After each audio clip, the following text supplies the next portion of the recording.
My name is Dan Rodney, and I'm an instructor and course developer here at Noble Desktop. For those of you who aren't familiar with Noble Desktop, we are located in New York City. We're an Adobe authorized training facility, and we write all of our own curriculum and workbooks for the classes that we offer. We offer classes in New York City that you can attend live, or you can also attend them online as well. So we don't do on-demand recorded videos. You attend the sessions live just like you would in a class, so that some people will be in the classroom live and you can screen share in and watch the instructor's computer. Today we're going to be getting an introduction to Photoshop. So it was a little bit hard to decide what to cover in 2 hours as an introduction to Photoshop, because Photoshop is such a big program. I've been personally using Photoshop since version 2, not CS2, version 2, back before they had a thing called layers. I remember when they added layers in Photoshop 3 and people were annoyed. They're like, every time I copy and paste, it creates this layer and I have to flatten my file. It's so annoying. And they wanted to know how to turn it off. Which was pretty funny because layers are so useful. So anyway, so I go back a long way with Photoshop, and I like, it's one of the things that I like to teach. So, but in thinking about what typically people use Photoshop for, people use it for retouching photos. So we're going to be going over retouching photos. Once you've done retouching or color correcting, you'll then need to save your images. So we'll talk about saving images. We'll talk about proper resolution. So if you want to use it for web or if you want to use it for print, what are the appropriate resolutions and file formats that you'll use to use it on the web or in print? Because people use it for all sorts of purposes. So the goal was to give you, the goal will be today to give you an overview of what Photoshop can do. I will be using Photoshop CC 2015, the latest version of Photoshop at this time, but these are fundamental things that I'm teaching you. So the core concepts that I'm teaching you should really work in any version of Photoshop. So it's not so much specific to a particular version of Photoshop. So that said, let me switch over and do a screen share so that you guys can see my screen, and we'll. Oh, thank you for reminding me to turn off the music. That was my fault. Okay. All right. So so hopefully you guys can could still hear me during that. And okay. So now that we turned off the music, now we're ready to go ahead and get started.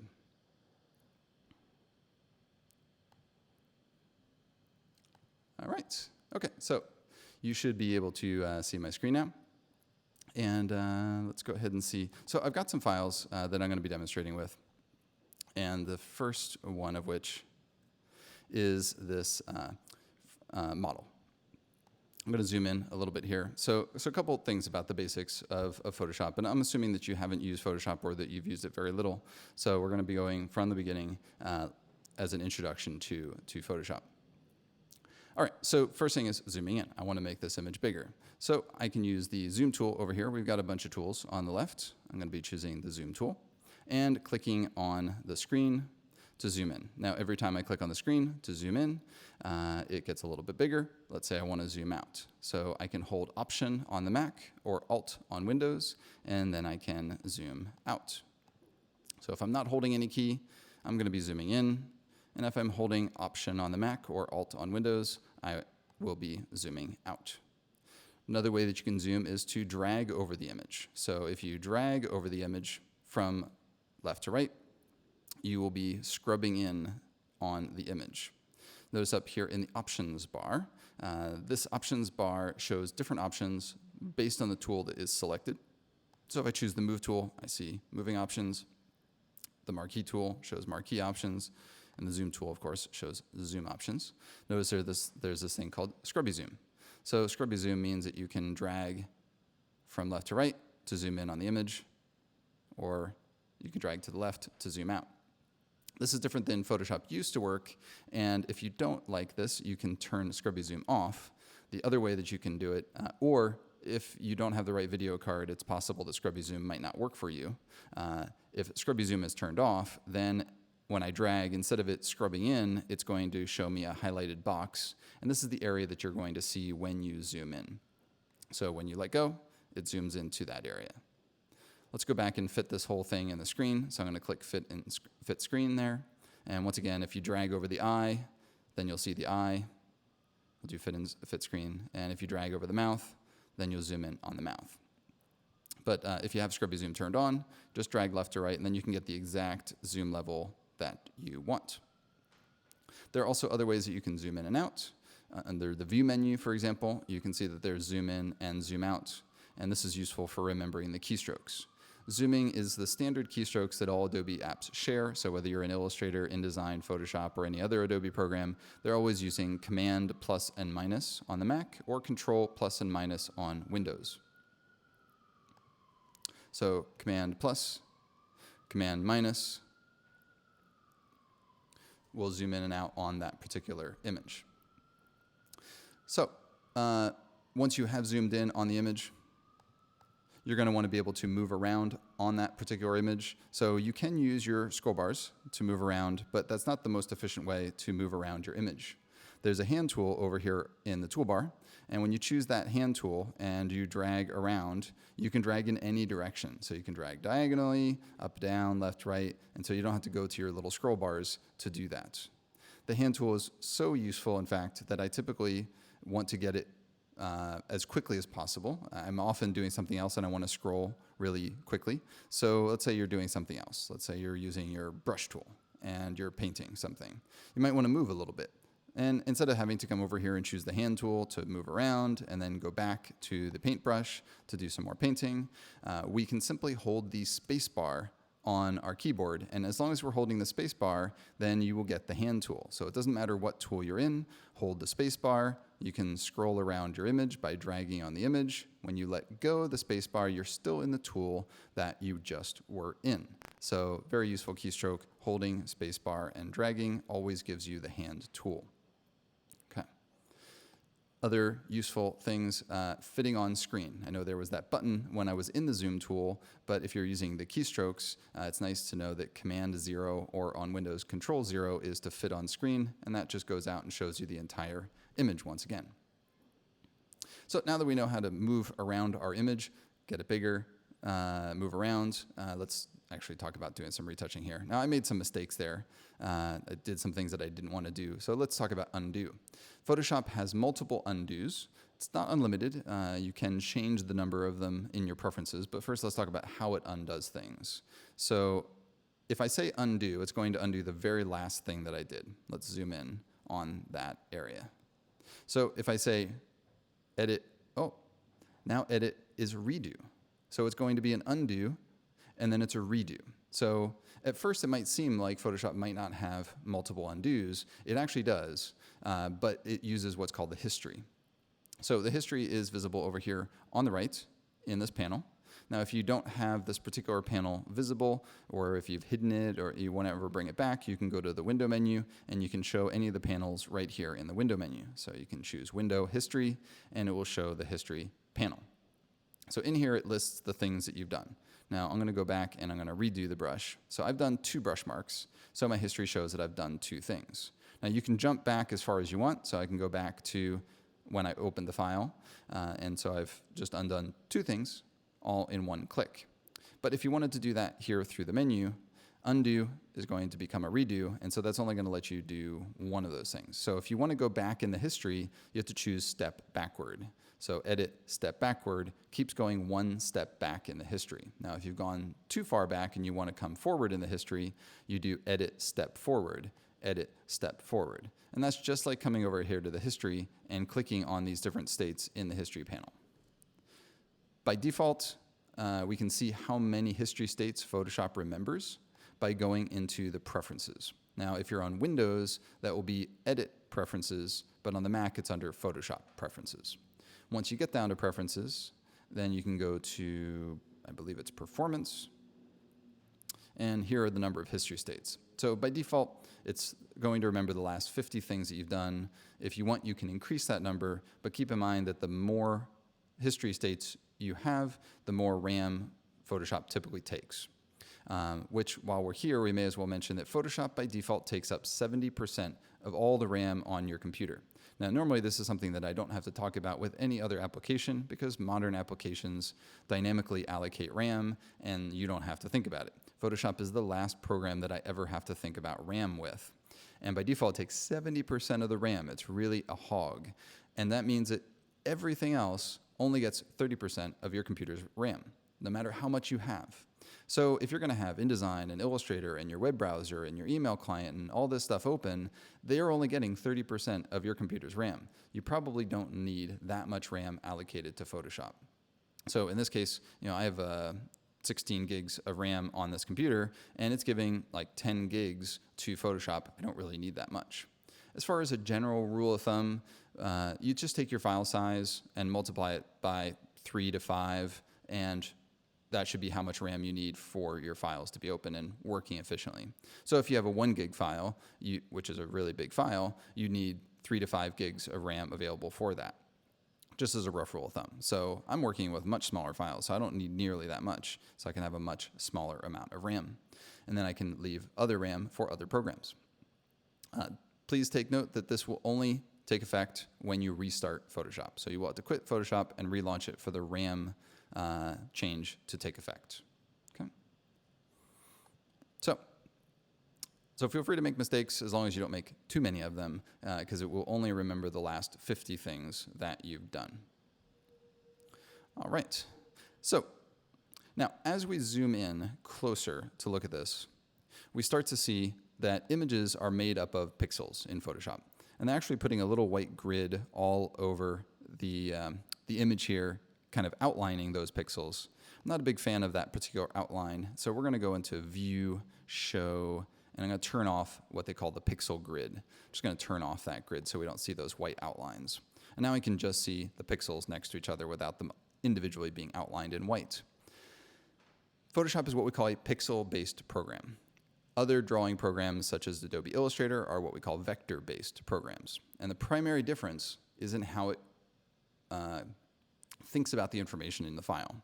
Whenever you take a digital photo, whenever you scan something, Photoshop creates pixels, these little square blocks. And if you zoom in on them, you see that they're just little teeny square blocks. And each block is a color. So each pixel is one individual color. And right now, in the layers panel here, we're going to talk about layers here and how this works. We have one layer of pixels, and that means there's just one pixel sitting there, and it's one color. So if you come in with any other tools, such as the paintbrush, and you paint, you just painted directly on that layer, and what you did is you didn't overlay black on top of those pixels. You actually changed the color of those pixels. So those pixels don't really remember that they used to be a different color. They change now to black. If I were to save this file, close it, and come back later, Photoshop would have no memory of what was originally there, and I would have lost information. And so we want to be very careful about doing things like that, because when you have a pixel can only be one color, and it has no real memory of what it previously was. So we need to work in special ways to maintain editability in our files so that we can go back and make changes should we want to make changes. And the main way that you do that is using layers. We're going to layer pixels on top of other pixels so that when I only have one layer, you only have one set of pixels. When I create a new layer by clicking the New Layer button down here at the bottom of the Layers panel, I create essentially like a new sheet of glass sitting on top of the photo. And since I'm painting on that, it will not affect the underlying pixels.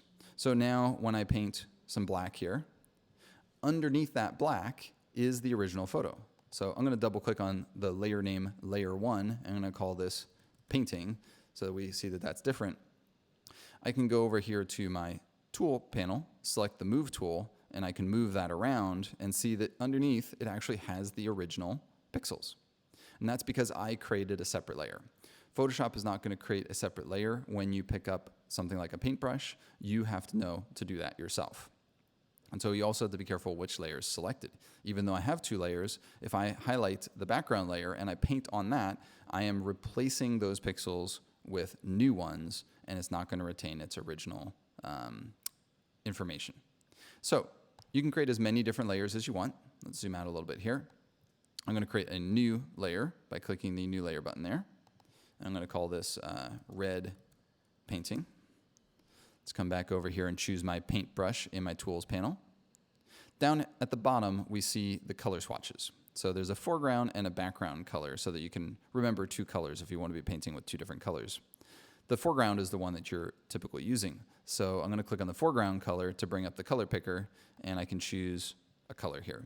You can switch between any color here in the rainbow, but I want to use red. I don't want a dark red. I'm going to slide up here to a bright red and click OK.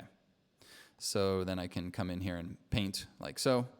And now I have some red painting on this layer. I'm going to be using my move tool, and with the red layer selected, I can be moving the red. Now coming over here and dragging on the black doesn't move the black because I clicked on it. The red layer is selected, and that's the layer that is moving.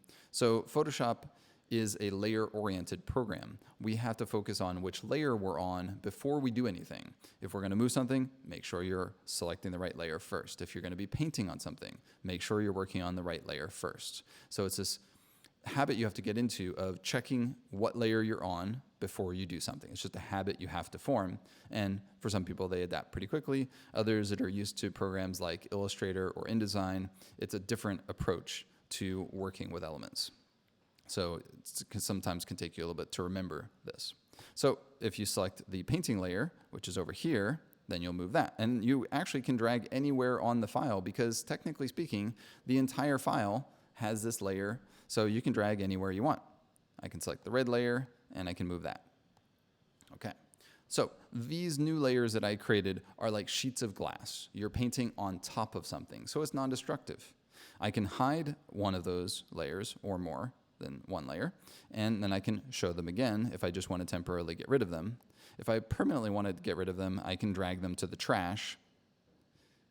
Now, the trash is not a place where things stay. When you drag it to the trash, it's gone. So it's not like you can go to the trash and bring it back out of the trash later on. You have to be sure that you definitely want to delete that. Okay.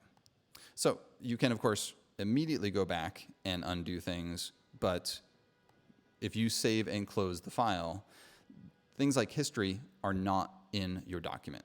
So that's another thing to keep in mind, is that layers are stored with your file, but history is not. So for example, if I go back and I undo and I bring those layers back, I'm going to turn those on there. Let's save this file. I'm going to go ahead and save as, and I'm going to call this Dan French model. I'm going to save this as a Photoshop document. Being a Photoshop document, it's going to store everything that Photoshop can do. It will save your layers and all that stuff so that I can come back in and make changes. As much as Photoshop can do, it's going to save it into this file. Other formats don't necessarily save everything. And we'll talk more about these later, but for example, if you're saving something for the web, you would save as a JPEG, but JPEGs don't support layers. So not all formats support everything that Photoshop can do. We're going to save as Photoshop because while you work, it's best to save as a Photoshop document because that's going to maintain everything that Photoshop can do. This is a PSD, as in Photoshop document. You'll get this dialog, and you can say, don't show again. This just means to make it more compatible with other versions of Photoshop as well as other Adobe applications. Especially if you're taking this into Adobe InDesign to print, you definitely want this to be turned on. If you ever need to exchange files with people that have different versions of Photoshop, you want to leave this on.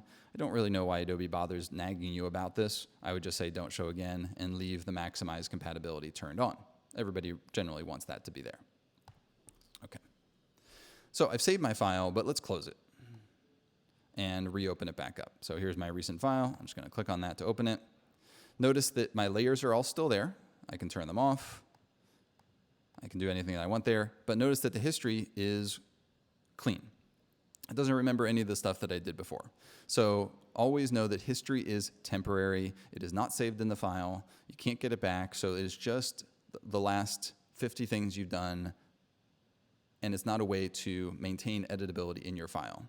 It's also linear. So if you go back and you start to do things, you can't just delete one of those things and have it undo that one thing. You literally have to go back before you did those. So it's a linear history that you have to go back and forth within. Layers are really where it's at. when it comes to maintaining editability in your file. I want to delete these layers, so I'm just going to drag them to the trash. Okay. So now that we've got some of the basics down here, let's see what we actually want to do to this image. I'm going to fit it on screen so we can see the whole image a little bit better. Looking at this image, there's not major stuff wrong with this image, but there are some things that we want to fix. First of all, the color is a little bit cool, and I think that the photographer shot this wanting it to be a little bit cool and calculated, and she has a little bit of a more stern face. She's not super smiley and happy, so this is probably the color that he wanted, but we now have decided that we want her to be a little bit happier. So I want to make her smile a little bit, just a little bit. We're not going to make her grinning ear to ear, but I want to make her smile a little bit. And also, to go along with that, I want to warm up the color just a little bit. It's a little bit cool or blue, and we want to warm it up. And so that's not major shifts, but just little minor things that we want to tweak. Also, if we zoom in closer, we'll notice that there are some imperfections in the image. For example, over here, there is some stray marks, and that could have been some dust on the digital camera sensor, or if it was scanned, could have been something on the scanner, but there are some stray marks that we don't want. Her face is pretty good, but there's a couple little stray marks here that we want to get rid of and just clean up her face just a little bit. So those are some of the things that we want to do to fix this image. Now, while technically we could go right to work on this background layer, a lot of times when you're doing retouching or color correction, it's important to get perspective on your changes to make sure that what you've done looks good. And the best way to do that is to kind of see a before and an after in place, right where you're looking, to see before and after. Because when you look at the final image, you might think it looks okay. You might have become accustomed to it looking okay. But sometimes when you compare it to the original, you realize, oh wait, I didn't actually improve this. Maybe I need to go further. Maybe I went too far and I need to fix some stuff. So the best way to do this is to keep your original so you always have it as a reference, and then make your changes to a copy. So we're going to take this background layer and we're going to copy it. And there's a couple ways you can do that. One way is to drag it down to the new layer icon. And by dragging it to the new layer icon, you make a new copy of that layer. Let me undo that and show you another way. The other way that I typically do it is by saying layer, new, layer via copy. Command J on the Mac or Control J is the keystroke on Windows. And I think of that J as jump a copy to a new layer. And so if you create a new layer by copying the current one, boom, you've got a quick copy of that layer. And I'm going to call this one retouched. It's not retouched yet, but that's going to be the retouched version of it. Just so you can see right now, if I hide and show this, there's no changes because it's literally on top of each other. I'm not seeing that there's any difference. But so that you can see that there is two elements here, two things we're working with, let me use my move tool and move this aside just so you can see I do successfully actually have two people there. I just want to undo that move. So right now they're exactly on top of each other and there's no difference. I want to make sure I'm working on the retouched layer, so I select that. And I can zoom in. We'll start by getting rid of these little elements over here. And for that, since they're small little elements, the easiest way to do that is by choosing the spot healing brush. Now, some of these tools, in fact, most of these tools over here have little triangles next to the tool. The zoom tool doesn't, but pretty much everybody else does. And that means that you can click and hold on the tool to see that they're related hidden tools. So for example, here, there's some tools in there. There's some tools in here. So if you want the tool, you can just click on it. But if you want to choose some of the hidden tools, you click and hold, and then you can see the hidden ones. So we're going to choose the spot healing brush. We'll see the difference between the healing brush and the spot healing brush. Spot healing brush, as its name implies, is good at little spots. So we're going to come over here. Now my brush is a little bit big for this area. So up in the options bar, we can choose different options. I can click on the brush size here and choose different sizes. And with that open, I can come back over here and see if that's appropriately sized. And if it is, I can just click on the thumbnail again to close it, or I can hit return on the Mac or enter on Windows to close that as well. And all you have to do is just drag over the area that you want to fix. And when you let go, it will fix that as though it's magic. The reason it's darkening it is just so you know what you painted over, because how else would you know what you painted over? And so when you paint over that, you're just saying, hey, heal that area. And when you let go, boom, Photoshop automatically heals that area. It is pretty darn smart in this case. So just hit a little area. In this case, I could just click, boom. When I release, it's instantly healed. Drag over another area, boom, that's healed. So it's really quick at taking care of little spots. It does a really, really good job. And if you want to see the before and after, for example, I can come over here to my retouched layer and I can hide that and then I can show it again. And I can hide it and I can show it again. So there you can see that now we can see that it is a nice way to compare the before and after as we're working. We can make sure that we've done a good job. And let's say you want to do something a little bit bigger here, down at the bottom. Maybe you don't like these particular crease lines in her jacket. Maybe you want to remove those. So that brush is a little bit small. Come up here, increase the size. That's a little bit better. I'm going to drag over this. Now this works best if you can highlight the whole thing, because what it's going to do is it's going to look around the area to say, okay, what's inside here, inside the highlight, you don't like, and I'm going to look all the way around and I see that the good stuff is outside, and I'm just going to suck that in and pull it in. And wow, that actually did really, really quite a good job. Maybe this isn't quite perfect here. We could hit that once again, but that looks pretty darn good. Let's see the before and after by hiding and showing the layer in the layers panel. That looks pretty darn good with very little skill required on my part. Oh, here's a little dark area. We'll hit that area there. Let's try it again over here. Drag over this whole area and release. Now, that did not do such a great job. I don't know if how well this comes through on the recording here, but in this little area right here, we're getting a bit of a harsh line. And so Photoshop just isn't quite guessing exactly what we want there. Now I could try going back over it again, but it's just not quite getting what I want. It should be a smoother transition. So I'm going to go back and undo that spot healing brush. So I just go back.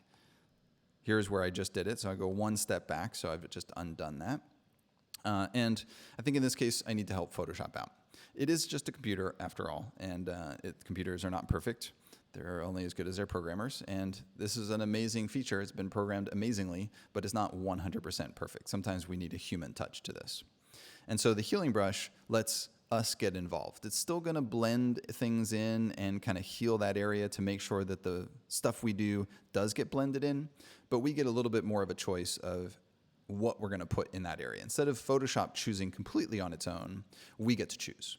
So this is kind of like copying and pasting. So we can copy something we know should look good in there and kind of paste it, if you will.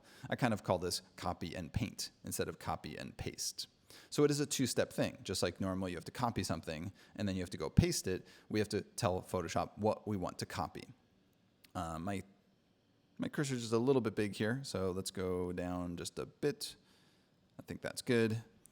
So to do the copy step, we have to hold Option on the Mac or Alt on Windows, and we will get this cursor that looks like a target.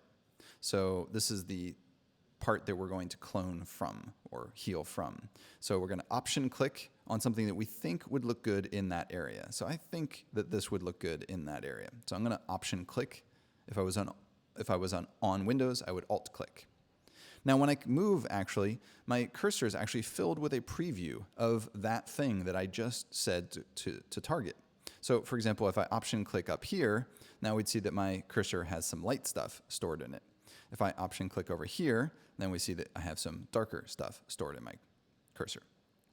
And then what you can do after you've done that is just come out here and paint.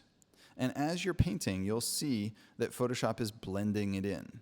Now, in older versions, you wouldn't see the blending live as you paint. You'd have to release the mouse, and then you'd see the blending afterwards. But in later versions of Photoshop, in the most recent versions, they actually blend live as you're doing it. And so now it actually blends really nicely together, and I get something very smooth. And since we get to choose what gets put there, sometimes this regular healing brush can give you more control and you can get a better result. Because this spot is so easy to use, I typically try it first, and then if it fails, then I will go to the healing brush where I have a little bit more of a say. Okay. But they are both amazing tools and can really help you out do tremendous stuff. For example, just to have a little bit of fun with this, if you're using the spot healing brush to fix something, you don't get a say of what's going to be put there. So for example, if I heal her forehead, it's just going to randomly choose anything to throw in the middle of her forehead. Let me undo that. But if I choose the healing brush, I can option click on her eye. And actually, that cursor is a little bit small. The brush is a little bit small. So let's go in and get a bigger size, one that's actually more the entire size of her eye. And you notice how hard the edge is on my brush. So I'm going to reduce the hardness down. So now it's a soft edge brush. That's good. So I have a soft edge brush. Let's make it even a little bit bigger. And so since I've option clicked, or on Windows, alt clicked on the left eye, it's going to copy that left eye. And then when I want to actually paint it, I can just drag to actually paint it. And then she gets a third eye. The only thing is, if you look closely though, see how this eye, let's go to the move tool so I don't get that weird other eye there. Notice how this one doesn't look exactly like it. See how it's lighter, more like the forehead used to be. So the healing brush is a copy and a paint and then a blend. So it copies and pastes, but it blends it into the area, trying to make it feel like that area. So it's trying to make it feel like the forehead. So it's kind of lightening it up. And sometimes you don't want to do that. Sometimes you literally want to copy and paste and not have this blending action going on. So in that case, you want the clone stamp. The clone stamp actually predates all the healing tools. It's what we always have, we used to have to use this all the time. And occasionally it's still useful when we want to copy and paste and not have Photoshop get involved. Photoshop is not going to do any blending or anything for us. It's totally going to do just the copy and paste, and that's it. So it's all going to be up to us to choose a good thing to put into that area and for us to match it. I do want to go back to a soft, big brush. Let's go to something kind of about this size. I, once again, need to tell it what I want to copy. So I'm going to option click on the Mac or alt click on Windows. And now when I paint with the clone stamp, notice that there's no blending whatsoever. The edge is soft because I have a soft edge brush, but both eyes look exactly like each other because the clone stamp copies and pastes but doesn't blend. And all the healing tools do some sort of blending to try to make it match. So it's nice to know all of them and that they are options for you, but I would say most of your retouching is typically going to be done with the healing tools, either the spot or the regular healing, because they do such a great job of blending your work into its surroundings. It really does a great job. All right. So if I zoom back out a little bit here. So that was all done to the retouched layer. If I hide and show that, you can see the creases gone on her jacket. There we go. Okay, so we've done a little bit of retouching. And before I get too far, I'm just going to go ahead and save that. Next, let's do some color correction. Now, I want to do some color correction. Like I said, I want to warm up this image. Actually, before we do color correction, let's do a couple other little things that I forgot. I did say that I want to make her smile a little bit more. So let's make her smile a little bit more. Now, I could continue working on the retouching layer here. I'm going to call this retouching. Or if I'm not sure, remember that if we do things, the history is not going to be saved with the file. So if we're not sure if we're going to like what we're about to do, we might want to duplicate this layer again. So we can do that new layer via copy, Command J on the Mac or Control J on Windows. And I'm going to call this smile. We're going to make her smile.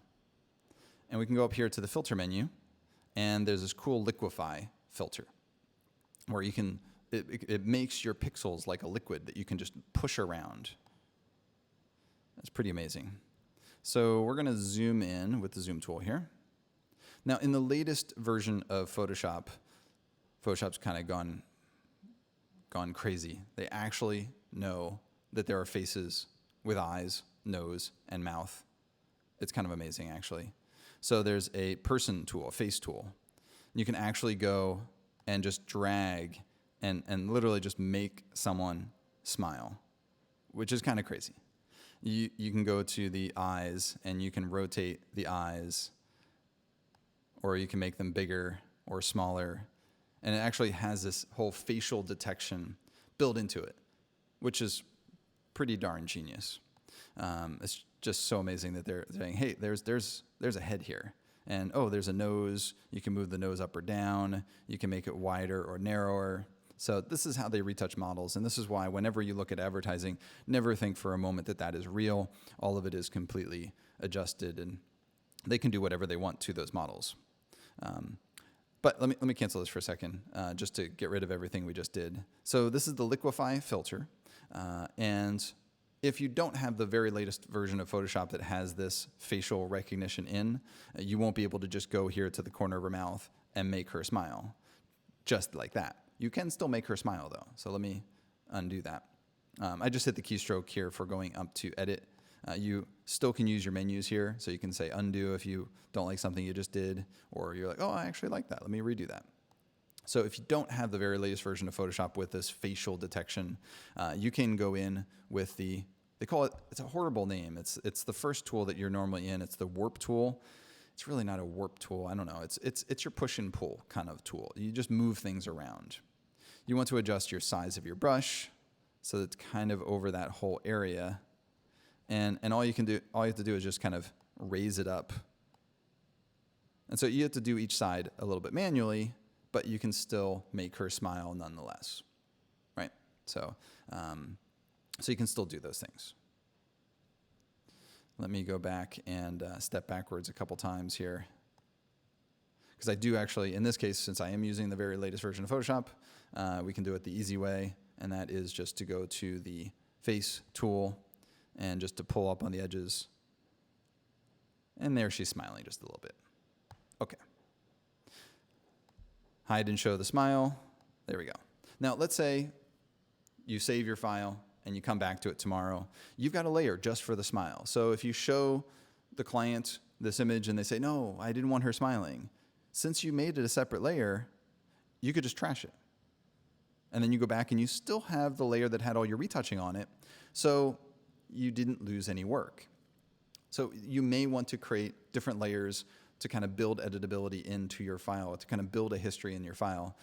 The more confident you are in your work, the less layers you might need in a case like that. But if you're not sure, and sometimes you might be confident in your ability, but you just don't know if the client will like it, sometimes it could be nice just to make those layers just in case, just to save yourself some work later on if you need to go back and revert to an earlier version. Okay, so now we have that done. Now we can do some overall color correction. So when we do color correction, we can go up to image, and there are adjustments that we can run. But there's a couple ways you can do image adjustments. One of them is under image adjustments, and a lot of people find this. The only thing is that when you do image adjustments this way, it is what we call destructive. Like we've been talking about, we want to maintain editability. We want to be able to change our mind later on. And if we run these adjustments, they will permanently change the pixels on the selected layer. So let's say I'm selecting the smile layer, and I go into image adjustments. Let's do brightness and contrast. I'm going to show you a better way to do brightness and contrast, but let's say we do brightness and contrast. Because if we look at this image, the scarf is a little bit dull. I think the darks could be a little bit better. I actually do like the highlights in her hair and stuff, and that looks fine, but there's not real true blacks in the image, so we could kind of make the blacks a little bit punchier, so let's add a little bit of contrast. Right? Makes it a little bit punchier. Now the only thing is here, it is actually blowing out the highlights a little bit too much, so bear with me for a moment. Let's just say we go tons of contrast, and let's just say we go really bright. Just maybe we're looking for a certain look there. I know this doesn't look good, but notice what we're doing here. We're actually changing that layer. If I turn off the preview and then turn it back on, notice it is actually changing that layer. If I click OK, right away, of course, I can undo this. But let's say, since the history is gone, let's say you save your file, you close it, and then you come back to it tomorrow, that layer has been messed up. You cannot just go back to your image adjustments, go back to your brightness and contrast, and bring it back. Notice everything's been reset to 0. That means no change from the current state. So that means that if you go down again and you try to lower the contrast and you try to lower the brightness, you're starting from where you were. Not like the original, but like where you are right now, meaning the altered state. You don't go back to the original and use that information. Look at how bad this looks when I zoom in.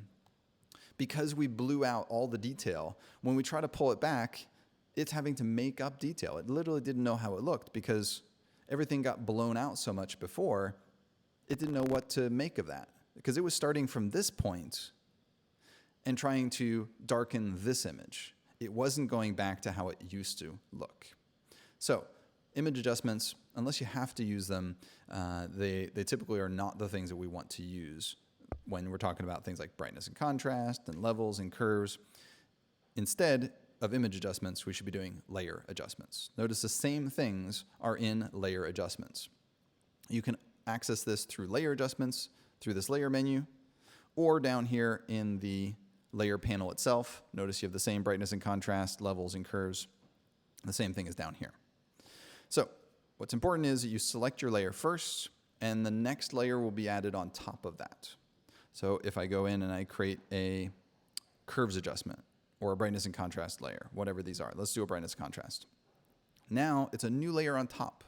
So let's say you really darken it and you lower the contrast and let's say you like that today, but then tomorrow you decide to change your mind. Well, you could just trash that layer and you're back to your original. Or let me undo that. If you want to change it, you just come back in and you see what you've done and you can just change it to something else. Think of this new layer kind of like tinted windows. When you get in a car with tinted windows, the world looks darker, but it didn't get any darker. As soon as you step out of that car, you see the bright world for its true nature. So this is like looking through tinted windows. If you've darkened this down, it's like you're looking through tinted glass, and what's behind it hasn't actually changed. It just looks like it changed. If we hide the layer, your original image is still there. If you show it again, it looks like you've darkened it, but you haven't actually permanently darkened it. Those underlying pixels were not directly changed. It just looks like they were. So we typically want to use these adjustment layers whenever possible. Now, as easy as brightness contrast is, because it's just 2 sliders, ultimately I want to show you what you want to work towards, which is using something like curves. Curves is a much more powerful technique for adjusting color, brightness, and contrast. So let me give you an introduction to curves. When you first look at curves, of course, you see something that's not nearly as intuitive. You look at this and you're like, what do I do with this monster here? But let me give you an overview of what this is. So when we look at this image and we think about lightness and darkness, there's things called highlights, midtones, and shadows. Highlights are the bright parts, midtones are the middle or in-between tones, and shadows are the dark tones. When you look in the curves, the first thing is that you see this little mountain range here, and that mountain range is technically called a histogram. A histogram indicates how many pixels are in a certain tonal range. The higher the peaks, the more pixels you have in that tonal range. On the bottom, this indicates the tonal range. You have highlights on the right, shadows on the left, and midtones in the middle. So as we see peaks towards the highlight part, that means that there's a lot of bright pixels in the image. And when we look at this image, the whole top part of the image is really quite bright. It's not pure white. And notice this peak is not all the way to the right here at pure white. It's down a little bit. So it's somewhat darker. It's not really a middle tone, but it is one of the mid-tone ranges. But it's kind of more in the highlight area. Now, we see another peak down here in the dark, not black all the way here over here on the left, but in the darker range, and that's probably the scarf area right here, because there are quite a few pixels here in this darker range, and that's probably accommodating that spike right there. So that tells you, when I look at this, that there are pixels spread pretty well throughout the whole tonal range, except, especially down here in the darks, there is a flat line down here in the blacks, which means there's no peaks. And no peaks means no pixels. There's no pixels that are true black. I actually really want some pixels that are nice blacks. So if I pull this black point over, I can actually change what in the image is black.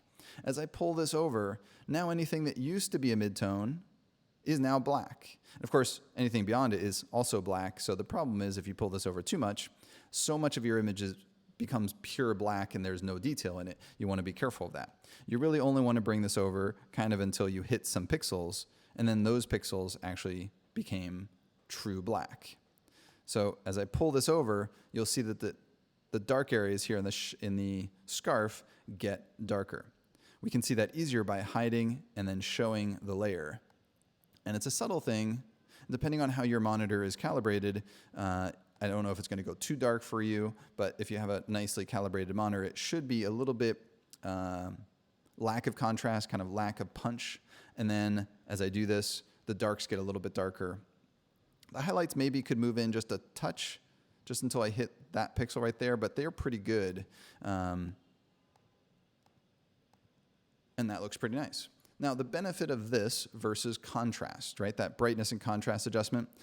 When you're doing this brightness and contrast adjustment, when you say contrast, it brightens the brights equally with darkening the darks. So the darks get darker, the brights get brighter, but it's equal on both ends. You don't have to do it that way with curves. We needed more change in the shadows than we needed in the highlights. So it lets you go in and have specific control. Now we can also add points in the middle of the curve. And if you add points in the middle of the curve, if you look over here on the left, light is at the top and dark is at the bottom. So if you drag up, you're going to be making those midtones brighter. And if you drag down, you're going to be making them darker. On the curve, if you're more towards the left, you're going more towards the shadows. If you go more towards the right, you're going more towards the highlights. So if you put a point here on the shadows, midtones, and highlights, you can start to segment out the different parts of your tonal range to change them individually. For example, I can take these shadows and notice what's happening in the image as I drag this up and down. Notice the shadows are getting lighter and darker, but the midtones and the highlights are not. That specific targeted control is something that's very useful in curves. So I could darken up the shadows just the right amount that I want. The highlights, I could brighten or darken just the way that I want them. And the same thing with the midtones. I can brighten or darken those. And notice as I'm doing the midtones that the highlights and the shadows don't change. So I can do brightness and contrast, but specific to different areas of the tonal range. So I can make, even though it's a little bit of a change here, I can bring out details and create a punch, a nice contrast, exactly the way I want it on this image. I'm going to call this contrasts. So once you get used to curves, it is the most powerful way to adjust your color. And even though this is an intro, I just wanted to give you a sampling of really the level of control that you can get to using Photoshop. It's a very, very powerful tool. Now, I do want to tweak the color as well. And this is where understanding some theory about color will really, really help you. So I'm going to open up a file. Or two. Actually, let's go into, these two. Okay. We can not show this again. If you ever get this dialog about importing stuff into your Creative Cloud library, this is trying to reuse assets you're making across files. I don't want to do this, so I'm going to say don't show again and just cancel that. I can update those layers. Okay. So we need to talk a moment about RGB and CMYK. So color modes, this is how files are broken down in Photoshop. We can have CMYK files or RGB files. Whenever you capture something on an input device, a digital camera, a scanner, you're going to start with RGB files. At some point, you're probably going to convert them to CMYK if you're going to print, potentially, because when we print in cyan, magenta, yellow, and black. Okay? But the main difference between RGB and CMYK is RGB are the primaries of light, and CMYK are the primaries of pigment. When you understand the relationships between them, a lot of understanding about Photoshop will open up and become easier to understand. So first and foremost, let's look at CMYK. If you're going to do print, you're going to work in CMYK. If you think about a piece of paper, like here we have a piece of paper, it's white. When you start to put inks down on that piece of paper, you put cyan, you put magenta, you put yellow. Where they overlap, you get some other colors. Where yellow and cyan overlap, you get green. Where magenta and yellow overlap, you get red. Notice actually RGB. Interesting relationship of the overlaps between these two color schemes. In the middle, we actually have black. Now, in theory, we would only need cyan, magenta, and yellow, CMY, but they needed to add K, or black, because of impurities of inks. You really get a muddy brown if you don't actually throw in a true black. So, CMYK is what we call a subtractive color system, meaning that to get to white, if white is the goal, you have to subtract ink to get to white. So when you're given a blank white page with no ink, you have just the plain white of the page. As you add color, as you add ink, you're getting darker and darker and darker. So to get to white, you have to subtract color. That's the opposite of light. In light, what you start with is, instead of a white piece of paper, in light, you start with the absence of light. The absence of light is black. So here we're facing a black, think of like, we're in a room, and maybe there's like a white wall, but the lights are turned off, so you can't see anything, so you just see black. RGB is what we call additive, because unlike CMYK, where you have to remove the pigment to get to the white of the paper, in RGB you have to add light to get to white. If the goal is to get to white, do you add ink or do you remove ink? You have to remove ink to get to white. In light, do you have to add or remove light to get to white? You have to add light. So as we shine a red light, a green light, and a blue light on this wall, where they overlap, you get white. White is actually the presence of all colored light together. It's actually all the colors. And so the black is the lack or the absence of light. So we have to add light to get to white. Here we have to remove colored ink to get to white. So they actually work opposite, which is really good to understand when you actually start to use these, that they actually work opposite. So if one feels odd to you, that's fine, because they actually work totally opposite. But there's still a relationship. Notice the CMY here, where you get red and green overlapping, you get yellow. Where you get red and blue overlapping, you get magenta. So there's still an interesting relationship. What's useful about these color diagrams here is really the sense of opposites, though. If you think about yellow and blue, this is the easiest for people to imagine in their mind. Yellow is warm, blue is cool. It makes sense that warm and cool are opposites of one another. So red and cyan, well, cyan's like a blue, red is kind of a warm color. So again, you have a warm against a cool. So knowing these opposites will actually be very, very useful for us. So if you can just remember that blue and yellow are opposites, that magenta and green are opposites, and that red and cyan are opposites, that will help you tremendously within Photoshop to know those sense of opposites. And we're going to start with this blue and yellow. You can't be hot and cold at the same time. If you're both equally hot and cold, that means you're neutral, you're right in the middle, you're neither warm nor cool. Now you can have hot flashes and go back and forth really fast, but then you're hot and then cold. You're not hot and cold at the same time. They equalize each other out. So think of these as sliders. You can either go more towards the warm or more towards the blue, but if you were equally in the middle, you would be neutral. You'd be white, right? You'd be a neutral color. So that understanding will really help us when we're doing color correction using curves. When we were doing contrast with curves, and I'm going to change this to contrast and color, we were targeting the RGB, which we call the composite. If you were in CMYK, this would be called CMYK. The composite is all colors together.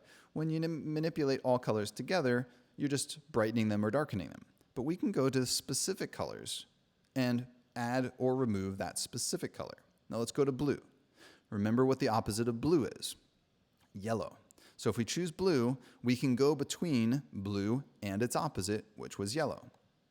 So if I go to blue and I drag up, we add more blue light. It becomes more blue. But if we pull away the blue light and I go down, I'm removing the blue, which reveals more yellow. So you go one way to go cool and one way to go warm. And that understanding of yellow and blue are opposites tremendously helps you in knowing what to do here within curves. So I could just go down just a little bit to remove some blue because I said this was a little bit cool. And now if I hide and show that layer, it was a little bit more blue. Now it's a little bit more warm. Now, just to take this one step further, let's say you don't remember what green was. Let's go back to my thing here. Green and magenta are opposites of each other. Okay? So if I go to the green channel, if I go up, it goes to green, and if I go down, it goes towards magenta. If I go back to the color wheel, red and cyan are opposites. So if I go to the red channel, if I go up, I go red, and if I go down, I go to cyan. So this might be another thing. Maybe instead of just going yellow, I want to add a touch of red. So I'm going to pull up just a little bit. And sometimes adding a touch of red, it's a warm color. It can help, if you add yellow and red together, you actually get a little bit of orange, which is the color of sunlight. So if I add a little bit of yellow and a little bit of red, I get something that is warmer than it used to be because I've canceled out the blue and the cyan, the cool colors, by adding warm colors. So you have a lot of power within curves to do both brightness and contrast and color adjustments as well. So once you get the hang of it, curves is really an amazing, amazing tool for contrast and color. Now I want to see cumulatively all the work that I've done here. So I'm going to throw this all into a group. I'm going to click on the bottom layer, shift click on the top layer so that all of them are selected, and I'm going to throw these layers into a group. And I'm going to call this retouching and color correction. I can still see all those layers underneath, but now with one click, boom, I can hide and show and see the total results. And if we zoom in here a little bit more on the face, we can see how much work I've done on the image since I started. What I've done so far has, for color correction, has been global to the entire image. And there's times when you might want to go in and change individual parts of it. And I think that's a good topic that we can do after taking a quick 5-minute stretch break, restroom break if you need to. I'm going to put up a 5-minute timer here. And when we get back, we'll do selections and individual adjustments to different parts of the image. So I'll put in this timer and go grab a drink or use a restroom. And we'll start back up in 5.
All right, so break's over. Time to continue back with Photoshop here. Okay. Break's all done, ready to continue here. Before we left off with the break, we did some color and contrast adjustment, but it was a global contrast and color adjustment. And let's say we want to come in individually and change, let's say, the color of her eyes.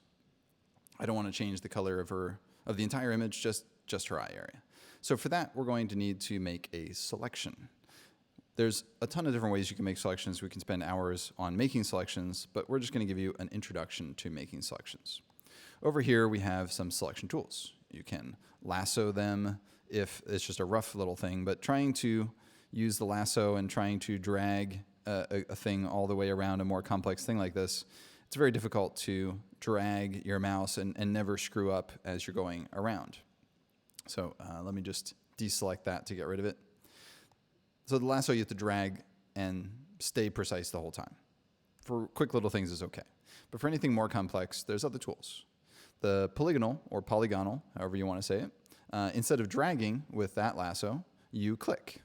I'm going to zoom in a little bit more here so we can get closer. And you click, click, and so you don't have to hold down the mouse the entire time.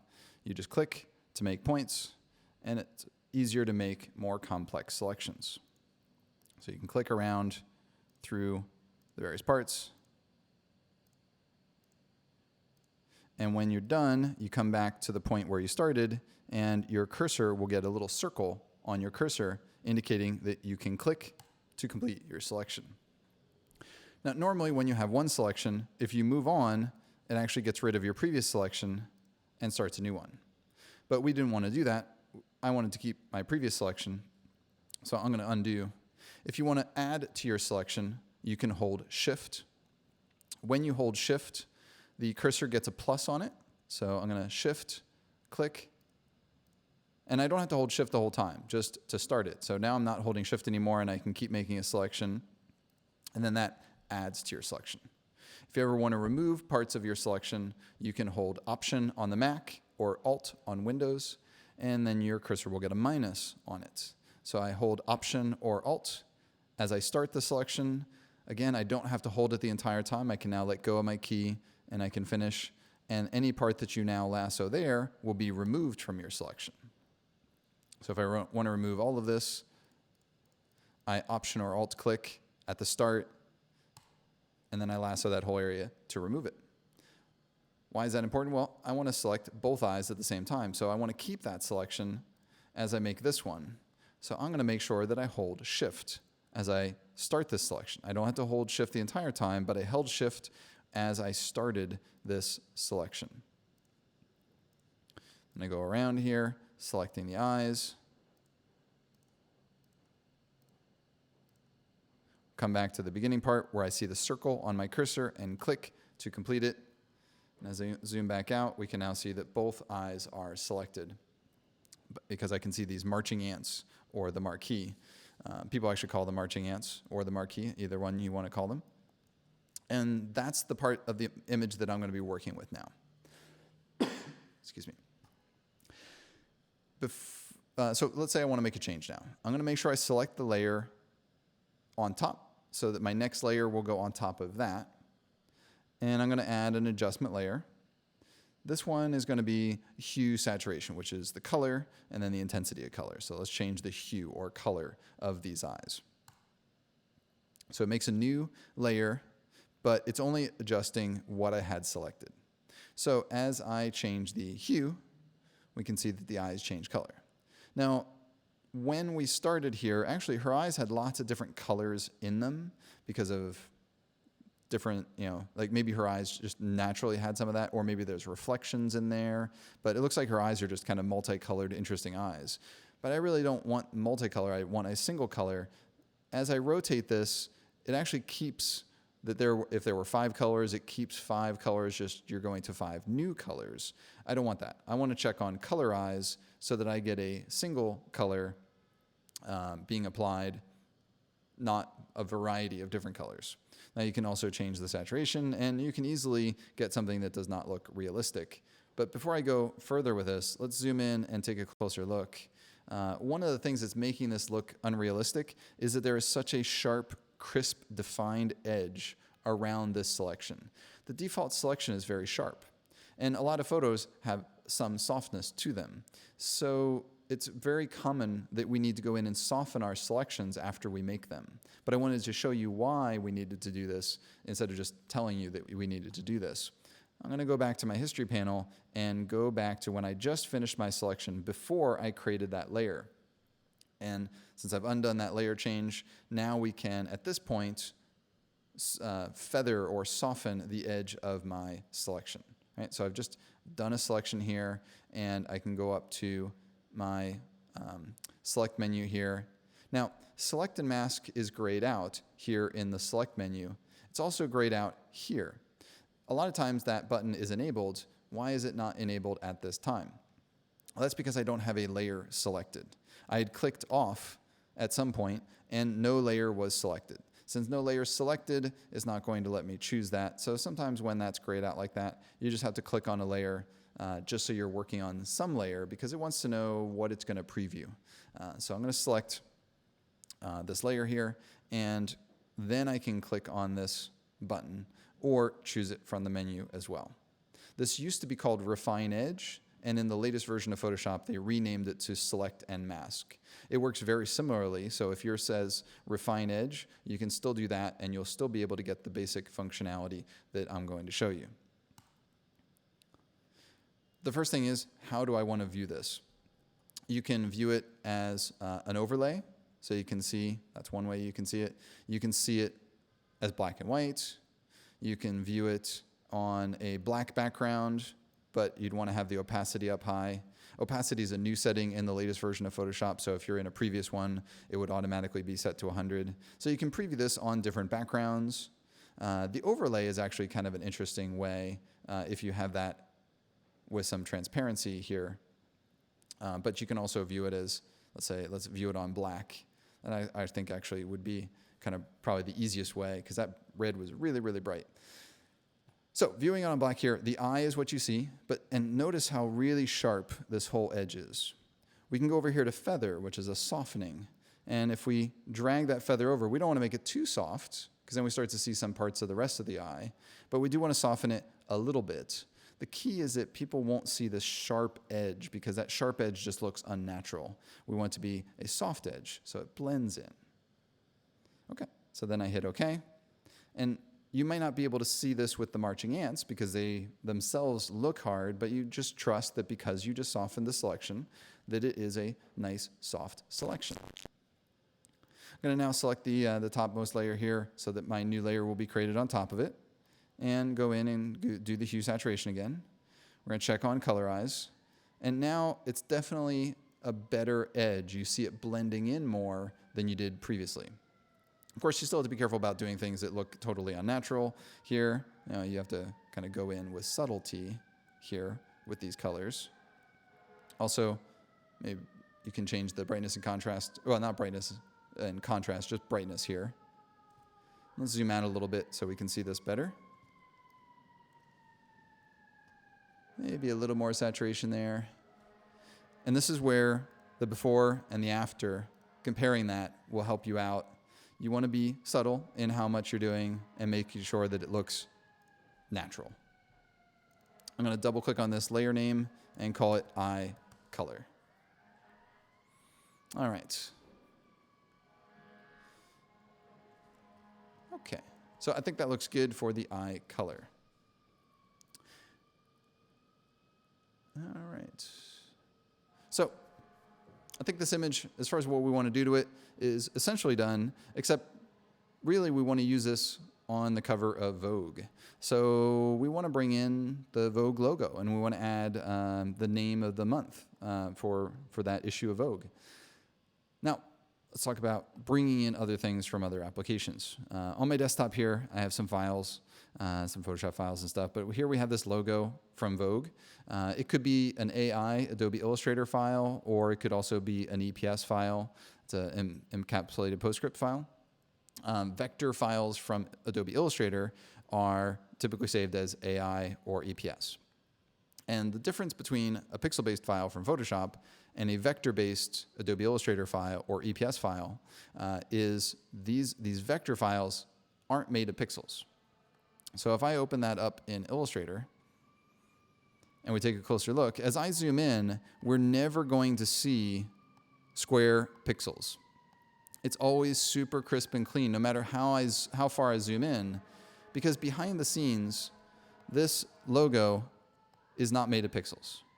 If we go into outline mode, we see it's really just this kind of perfect path. And that path is just going to be rendered at the fullest, highest resolution of your screen or the output of print. And that's the beauty of Illustrator is its vector nature. These are mathematically described perfect arcs. And if you put them into a pixel-based file, you might see them rendered as pixels, but behind the scenes, this is all vector quality, and it will always look great at any size that you want. So we typically draw things like logos and icons in Illustrator, but we want to bring them into Photoshop. So how do we bring them into Photoshop? Well, when you're in Photoshop, you can place those into Photoshop.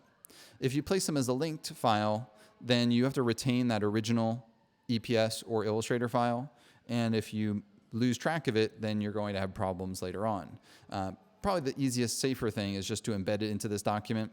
And that way, if you ever send this Photoshop file to somebody else, this logo will actually be embedded into the Photoshop file, so you don't have to retain the original version on your computer somewhere. It's easier just to send them a single Photoshop file and everything's built into that file. It's embedded into it rather than having to package up a bunch of things like, oh, here's the Photoshop file, but oh, you also need this logo as well. So we're going to just embed it in. And there's the Illustrator logo.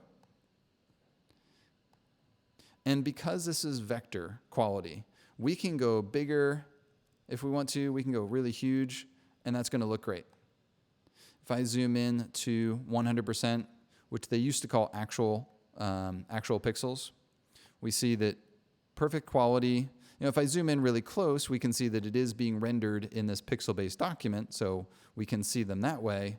But as far as scaling up and down, if I go back to free transform to transform this, now when you're transforming, a couple things. For vector stuff, you can go any size you want. You can go small, you can go big, not a problem. You're never going to lose quality. But you do want to hold shift as you are transforming, because if you don't hold shift, you will distort your logo. So I'm going to hold shift. If you ever do distort it, you could just come up here and you can see that the width and the height are different percentages. You could just click the link and then it goes back to being proportional. And actually, as long as the link is checked, you don't even have to hold shift when you're doing this. So I can place that there. When you like it, either double click on it or hit return, enter on Windows, and you can position that logo there. And it's always going to be crisp and clean, beautiful, no matter what size you make it, because it's a pixel-based, it's a vector-based logo. Now, we placed it in here. We see a preview of it, but let's say you want to edit it. You want to make a change. I really realize I want this to be white. I have to make that change in Illustrator. But because we've placed this in, it remembers the original vectors. It stored those in our Photoshop file. I can double click on the thumbnail and it will be able to edit this in Illustrator. Now you're going to need Illustrator to edit this, but if you have Adobe Illustrator as part of the Creative Cloud, you could just double click on the thumbnail, and this is saying that, hey, when you're all done, do a file save. Okay, I'm going to remember that. When I'm done, I'll do a file save. Now it's going to open up that file in Illustrator, and I can make a change.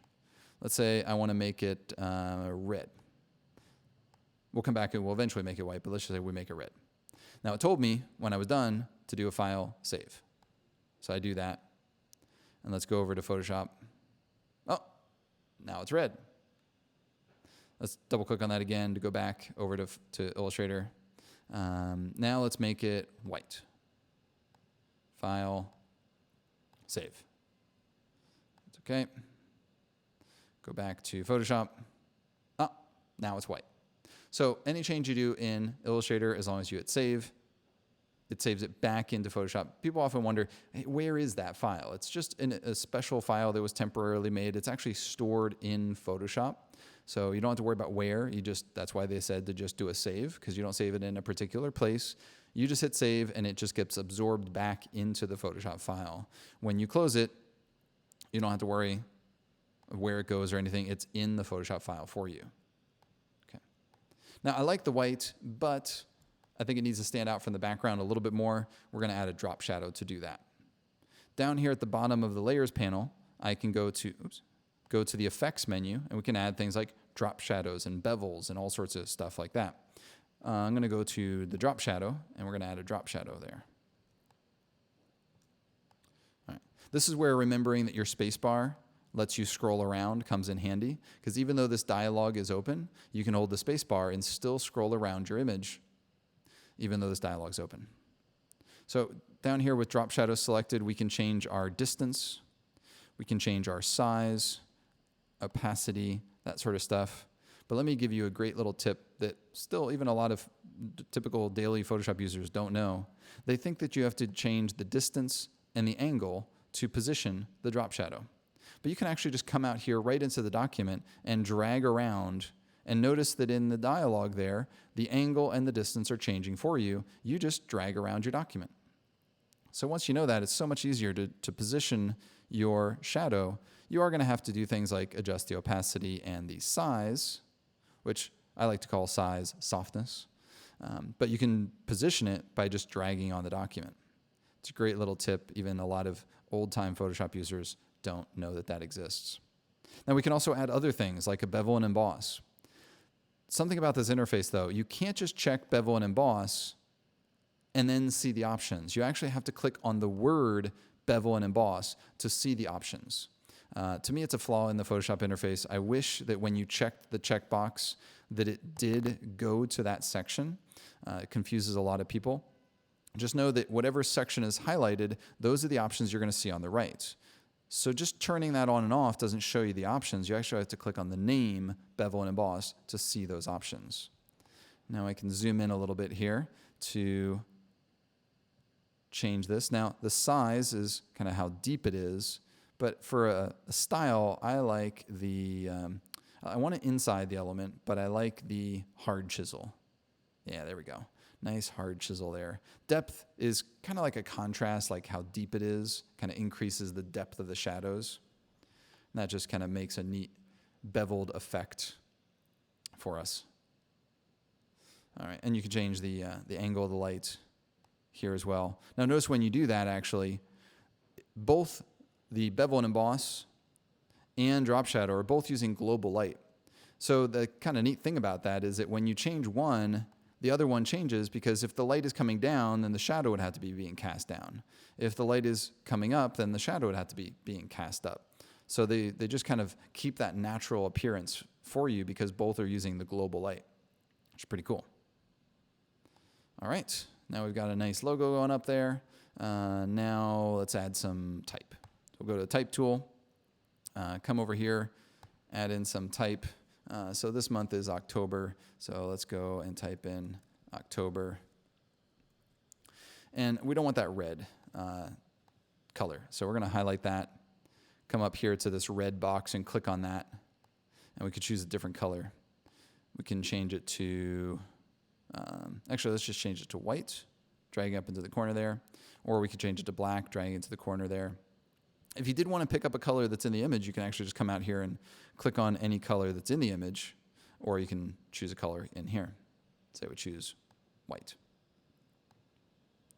And you can come up here, change the typeface. So if we just want to make it bold, we can make it bold. If you want to change the typeface entirely, you can click on this menu and go in here and choose a totally different typeface. If you want to find bold typefaces, you can actually search here. You can just type in bold, and then you see all the bold typefaces. And as you mouse over them, you get previews, which is a neat way to find a particular typeface that you're looking for. You can come here and change the size. You're not limited to just what's in the menu there. If you want to do 13, you could just type that in. Or another little trick here, if you mouse over the icon for TT, which is your type size, you can drag on the icon to change the type size interactively. And when I'm done, I can go to the Move tool and I can position that like so. So in the end, if I view the whole thing on screen, we've got our finished piece. I'm going to save that. Now, let's talk about using stuff in different purposes. So let's say you want to do print or you want to do web. We need to talk about resolution and file formats. Let's say this is going to be printed. Maybe you're taking it into Adobe InDesign or sending it to the printer or something. The Photoshop document is a really good format to use. So we did this earlier before the break. I had talked about saving as a Photoshop file. As long as you save as a Photoshop file, everything that you need is stored in this document with high quality. It's not compressing it. It's not going to be the smallest file size, but that's not the point. We want the highest quality. And with high quality does typically mean bigger file sizes. So Photoshop is good for that. Another file format that could be used for print as well is TIFF. TIFF is a nice high quality format. And let me save it as a TIFF just so you can see. TIFF is good as well because you can support layers and it's going to maintain all that stuff as well. Now there are some options here that we could potentially choose. For example, if you're on a PC, you choose PC. If you're on a Mac, you choose Mac. I'm on a Mac, so I'm going to choose Mac here. Depending on how you're outputting this, you may be able to compress the document with LZW compression. Some RIPs don't like LZW compression, but if you did have a problem, you could always turn it off. Some compressions are good and some compressions are bad. We're going to talk about this a little bit more when we get to JPEG. JPEG compression, in this case, it's a newer thing for saving as a TIFF, but JPEG has a quality. You can do low quality or you can do high quality. And that's the problem with JPEG compression. You don't want to use JPEGs ever for print because, well, ideally you don't want to use them for print if you can avoid it, because JPEG will lose quality. So no compression, you can't go wrong with no compression. LZW, unlike a JPEG compression, LZW doesn't lose any quality. It's a lossless compression. Some compressions don't lose quality. That's the case in LZW. Some compressions do lose quality, as in the case of JPEG. So if I was going to compress a TIFF to try to save file size, I would only do LZW. But let's just save it with no compression. We are going to save our layers. We want to make sure that we have those layers. But I like to make a smaller file size when I'm doing the layers. You can have it save faster, but you get a bigger file size. I find it doesn't take that much extra, and I'd rather get a slightly smaller file size. The alternative would be to throw away our layers, which we don't want to do. So we definitely do want to keep our layers. Layers increase file size, but they do in any file format. I don't know why they bother saying that anymore. You can say don't show again. That's kind of old news. And just as an alternative here, let's save as, and I'm going to say dash compressed, just so we remember that this is the one that I'm compressing. And I'm going to compress that with LZW compression. The only thing that loses is file size. It does not lose any quality whatsoever. If you're not sure if your printer is going to support LZW compression, when in doubt, just don't have it turned on. But if it's okay to be used, then you can save some file size. For example, here, instead of 15 megs, it's 13.4. Notice that the Photoshop is 22 megs. So it's definitely bigger. And I'd say that it depends. Sometimes TIFF can be smaller. Sometimes Photoshop can be smaller. It really depends on what you've done in the file and what kind of art you have in the file. So sometimes this flip-flops around. Sometimes TIFF is bigger. Sometimes Photoshop is bigger. The LZW compressed TIFF is always going to be the smallest file size. That's for sure. But any of those would be fine quality-wise for print. But if for some reason your printer gives you a problem with the LZW compression, then either turn it off or give them a Photoshop file. Photoshop is the easiest. You don't have to think about anything. So when in doubt, you can always just go with Photoshop, and you're not going to have a problem with Photoshop in terms of quality, and everything is saved there. You don't have to worry about any options. But any of these you could take into Illustrator or InDesign, and they're great print quality. They support all the layers. They support everything you need to. It's really just a difference of file size in this particular case. So let's say you were going to put this online though. Okay. The first thing we need to do is go to a lower resolution. So let's actually switch to a different image. We'll talk about this digital photo. Let's say we want to save this for print or for web. First, let's see how big we can print this at good quality. So if we look in image size, this is going to tell us how big it's going to print, and it'll let us know at what quality it's going to print. So resolution is the first thing that we want to see. High resolution print is 300 pixels per inch. So for print, we want to be as close to 300 pixels per inch as possible. For web, we go to 72 pixels per inch. So web is low res and print is high res. So I'm going to turn off resampling for the moment and go to 300 here.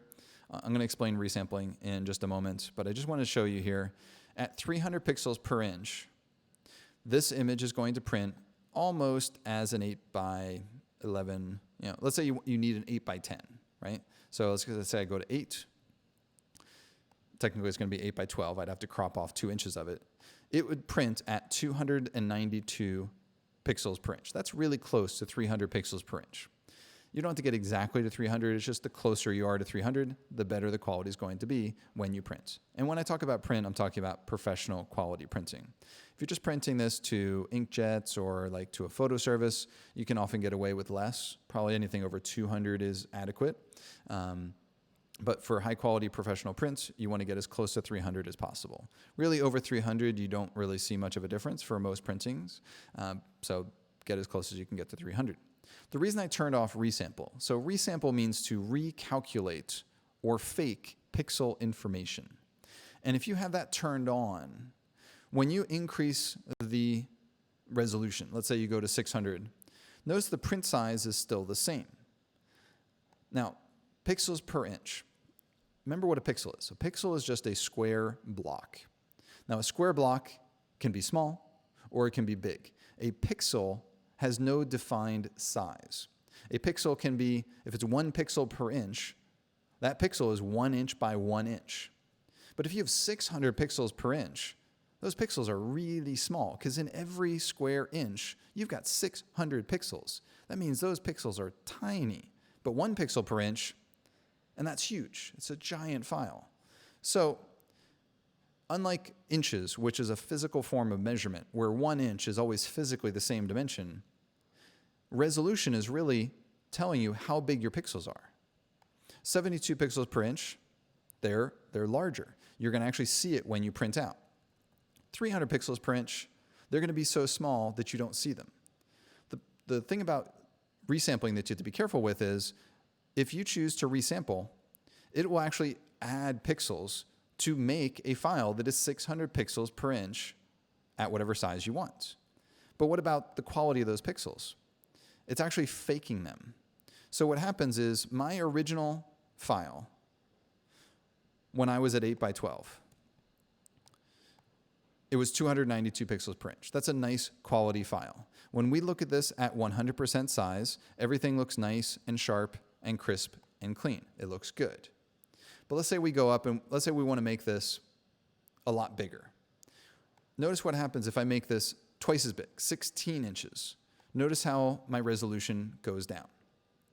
It goes down to 146. That means I'm going to see those pixels probably to some extent when I print this out. It's not going to look so good. So what some people think, well, hey, I want to go to 16 inches, but I want to go to 300 pixels. So why can't I just fake it? So with resampling on, they will let you do a 16 inch print at 300 pixels per inch. Where's it getting all those extra pixels? Photoshop is fabricating them. So if you have white next to black, in between it will form a series of grays for how many ever pixels it needs to fill it up. So essentially you kind of get little gradations. And what that means is your image gets softer. And so depending on how far you go, if you go twice as big, 3 times as big, it's not going to look great. This does not look as sharp as it should. It should look sharper. Now, it might not look horrible if you just go a little bit bigger, but the bigger you go and the bigger you go, the softer your image gets. So by turning resampling off, that means don't fake any pixels. And by not faking any pixels, I can actually see what the actual quality of my image is going to be. If I want to print this at 30 inches, it's going to be really low res. So that's not going to be a great print. You're limited by what you capture. If your digital camera is a low-res digital camera, you're only going to be able to print up to a certain size at good quality. That's why we buy higher megapixel and higher megapixel cameras, because we want more pixels to start with, because you're limited by the specific number of pixels. You get 20, in this particular case, I think this was an 8 megapixel camera. So this was 2336 by 3,504 pixels. And that can give you a really nice 8 by 12. Higher than that, you get even bigger. So unchecking resample just lets you see really how big can you print at the highest quality. For a 5x7, this is amazing quality. That's going to be great. But even at 8x10, it's still going to be great. If I want to go to 11x17, it's going to be okay. That still will probably be adequate, but it won't be quite as good as it would be if it were 300 pixels per inch. So for print, ideally, you'd be at 300. You'd say okay. You'd save that as a Photoshop file. And I will call this print Maui Bridge. Okay. Now, let's say you're going to the web, though.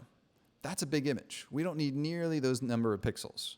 So we're going to go back in, and for web, I want to throw out pixels. I'm not going to add pixels in this case. Because I'm going to go lower, I'm going to remove pixels.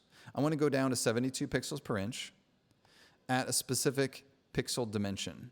Now, when you're doing a website design, you would have to design your screen and know about how big your space allotted is going to be. And there's a lot of complexities that if we really got into it, of like low res and high res web graphics. I don't want to get that detailed right now. But let's say in your web page, you have allotted a 600 pixel area for this image. I would say I want 600 pixels by 900 pixels at 72 pixels per inch, and I have to resample because I have to throw away all those extra pixels that I don't want. This is going to dramatically reduce the file size, so the image is going to download faster. Okay. And when you want to view how big this is actually going to be, you want to go to 100%, and that's the size that it's going to be. Okay. Once you've sized your image down and thrown away all the extra pixels that you don't need, then we can do a save for web or an export as. Save for web actually gives you some options that are still not ported over to export as. They're slowly replacing save for web with export as. There's some good things that are in each, so I'm going to quickly show you both of them. Let's say you go to save for web. Here you can choose JPEG, which for doing photos are best optimized as JPEG going for the web. And then you set your quality setting here. The goal of quality is to reduce your file size as much as possible because you want to have this image download as fast as possible if you're going to put this into a web page. So you judge this at 100% size. The size is going to be. And you try to get this quality setting as low as you can get away with. Now, because of the screen recording and streaming and that sort of stuff, I'm going to zoom in just so you guys can see this a little bit better so you can see what I'm talking about here. At high quality, you have all this nice sharp detail, but as you start to go lower and lower and lower, you start to become pixelated. You get these big blocky images. It just doesn't look good. When you can see that blockiness, the loss of quality, when you can see that at 100%, you know you've gone too far. I can actually see banding. I can see some of that blockiness. So I need to go back up. And your goal is to get this quality as low as you can get away with, where if you went any lower, it would look bad. But where you are right now, it still looks okay. And a lot of times for images like this, somewhere in like the 50s, 60s, a lot of times I can get away with something in that. But just go as low as you can get away with. And then you can save out your image. And then this is going to be the web Maui JPEG. And I'm going to put this into my files here.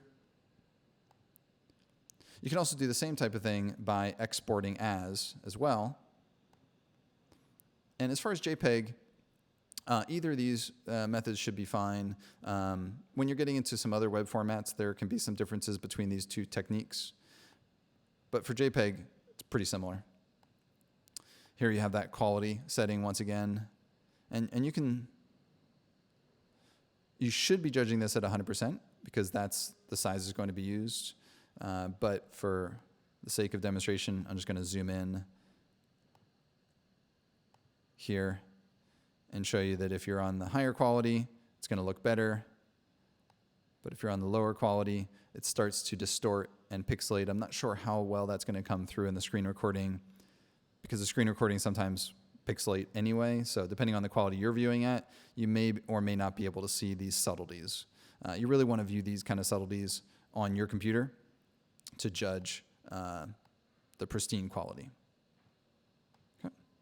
And then let me export that. And I don't know if I did the exact same quality setting that I did in Safer Web, so I don't know if this is going to be a real fair comparison. So I'll call this web export. Might not be exactly fair, but yeah, pretty similar size. So either one of those will work, whether it's export as or Safer Web. Okay. Now, another potential thing that you might be saving as a JPEG for, just to back up a second, those JPEGs that I was talking about, lowering the resolution, that's assuming you're going onto a website. But sometimes for print, you might not be printing it yourself or doing like offset press, like sending it to a printer, but you might be sending it to a photo printer online. And so let me go back to my Maui bridge here.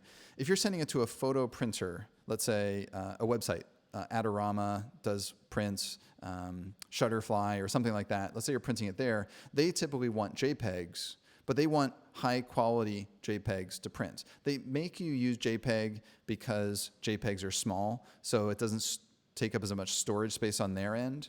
So if that's the kind of JPEG that you need, a high quality for print JPEG, because they're forcing you to do it. Ideally, it would be nice if they'd let us upload in a different format, but sometimes they don't. They make us save as a JPEG.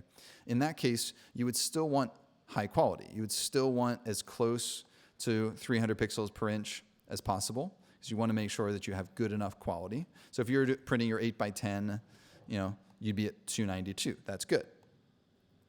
And then you can just save as a JPEG. And if you're saving as a JPEG, this is going to do better with these large printing JPEGs that you might upload to a photo printer website and have them mail you the printouts. So we'll save that. As far as this goes, a lot of times if you choose the optimized, the file size will be a little bit smaller, just to help. But the goal here is you actually want a bigger file size because you want the highest quality. You might be able to get away with a little bit less if you're having a problem with your files being too big, but ideally you'd really, in this particular use, if you're saving a JPEG to upload to a photo printer that's going to mail you the photo printouts, you really want to go with the higher quality because you're more interested in high quality. Save. Okay. That's going to be a lot bigger because now we have a high-res JPEG, but it's a lot smaller than a Photoshop file, for example. Just keep in mind that every time you save a JPEG, it compresses the JPEG, and you potentially lose more information every single time you save a JPEG. So we try to avoid them, but they sometimes are required by a certain service provider. We might have to give them a JPEG, but I would always come back and have my Photoshop document to make edits to, and just give the JPEG as a final file to the printer. If I need to make any changes, come back to the Photoshop file, make the changes in the Photoshop file, and just send them a new JPEG saved from the Photoshop file. Okay. So I see a question in the chat where somebody's asking about seeing squares on the file, and I think that goes back to one of the things that I talked about in the very, very beginning, which was the pixel grid might have been this pixel grid, that when you zoom in to a certain size, you start to see these white edges. I'm wondering if that is what the person in the chat was asking about, of seeing like squares in the file. You can try turning off your pixel grid. You only see that at a certain zoom level. So if you're zoomed out, you shouldn't be seeing that, but you might be seeing that, and that might be what you're asking about. Let me know in the chat if that answers your question, turning that off, if that answers it. So I do want to give the people in the chat a couple minutes to ask questions while they are typing out their questions. Just wanted to mention, if you go onto our website, nobledesktop.com, that we do offer several classes in Photoshop. These classes can be attended in person in New York City, where we're located, or they can be attended live online, so whenever they meet. So for example, the Photoshop beginner class, the next one's coming up Monday, Wednesday, October 31st through November 2nd. So Monday, Tuesday, Wednesday from 9 to 4:30 Eastern time, New York City time. You can attend live. You screen share into the instructor computer, kind of like you're seeing my screen and hearing me. You would do that with the instructor, and you can see the exact same stuff that you would see if you were attending that class live in person. If you can't make it for a class, if you prefer a workbook, we also make great workbooks, step-by-step project-based workbooks. And if you go to our books page here, check out Photoshop. Got some great books, Photoshop for Web, animated GIFs. If you want to do hair selection, some of these are more advanced, like selecting hair.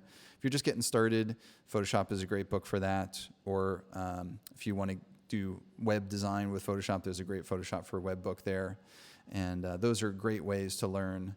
You can buy a print version of that, and we can mail it to you. Or if you want to download it and get started right away, we have an ebook version. You actually get a printable PDF if you want to print it yourself, but you also get an EPUB file to load on any e-reader device, and a Mobi file that you could load onto a Kindle. So you get Mobi, EPUB, and PDF, all the formats that you can basically do whatever you want on any e-reader. Digital rights management free, and it's a great way to get started right away. And project-based, step-by-step instructions walking you through how to do stuff in Photoshop. It's a great way to learn more about Photoshop if you want to go further. Hopefully this was a nice introduction for you to kind of show you what Photoshop is capable of. I know there's tons more that Photoshop can do, but this was meant to kind of get you started using some of the basics of Photoshop. And hope you enjoyed. Looks like nobody's asking any questions in the chat, so I'm going to say thanks for coming, and please subscribe to our YouTube channel so you can be notified of new videos that come out. And we do these free seminars regularly every once in a while. So if you check out our free seminars page, you can check out upcoming seminars that are online, or if you can make it to New York City in person, you can come to some of them that are in New York City. But be sure to subscribe to our YouTube channel, and hope to see you in a future live stream. Thanks for attending, everybody.